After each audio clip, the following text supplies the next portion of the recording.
Hey, it's Mark Lanu with your video thought for the day. All right, day 2, looking at the Hebrew Shema. Now, the Shema is something that at the time of Jesus, for example, a good practicing devout Jew would say the Shema 3 times a day. And many still do today.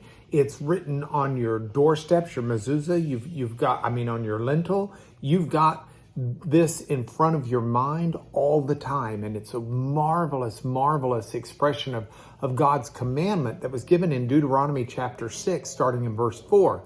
And so this is part 2 as we consider it. Part 1 was yesterday, where I looked at the beginning, Shema Yisrael, Adonai Eloheinu, Adonai Echad, listen or hear, Israel, God, our God is one, okay? And then it continues today with the next verse. Verse 5 says, Ba'ahavcha, and you will love et Adonai, the Lord. You will love the Lord your God with all of your heart, with all of your soul, and with all of your might. Now, this is interesting. Deuteronomy is the 4th book of the Bible. We've got Genesis, Exodus, Leviticus, Numbers. 5th book of the Bible. Whoops. It's the last one of the books of Moses. Yet it's the first book that tells us to love God. Interesting idea. Now, loving God is an interesting concept. Ahav, the word for love in Hebrew, generally is not just the feeling of a heart. This isn't a Valentine's Day thing, though Hebrew doesn't mind telling you how you should feel and commanding your feelings. But that's not what's here as much as it is the idea of serving, of loving in action indeed. You know, it's the old, don't tell me you love me, show me you love me. You can say it with words, but you show it with deeds. You can say, I have love for you in my heart, but if you do, you'll see it. And so the commandment here to love the Lord your God is exactly that. It is to show your love by the way you act. So now how do you do it? You do it with all of your heart and your soul and your might. Now the word heart in Hebrew, lev, is where it's that inner part that did your thinking in the Hebrew mind. They thought of the heart being the organ by which you thought.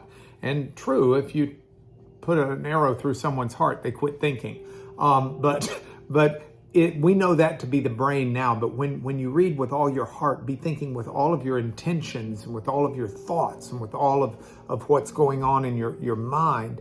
So take what's in your mind and use it in service and love for God. That's part of the Shema. Then it says with all of your soul, nephesh. It actually comes from the idea of your throat and your nostrils, but it's the source of your life and also the source of your feelings in some ways. You could get choked up in your throat.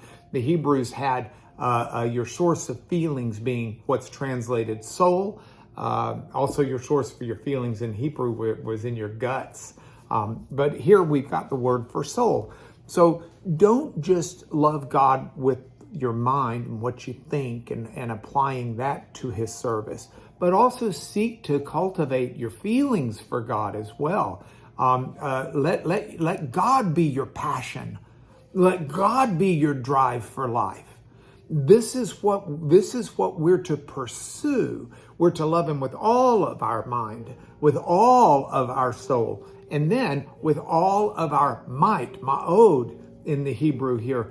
Now, ma'od is not simply your strength and resources, or lack thereof, but it's also what you've got, your wealth, your possessions. So to love the Lord with all of your might means all of your ability. So here's where we are. Hear, O Israel, the Lord our God, the Lord is one, and you shall love in action God with everything you can think of, everything you can feel, and all that you've got in your life. He is God, and he is worth pursuing with everything, not just today, but every day. And that is your video thought for the day. More on the Shema tomorrow.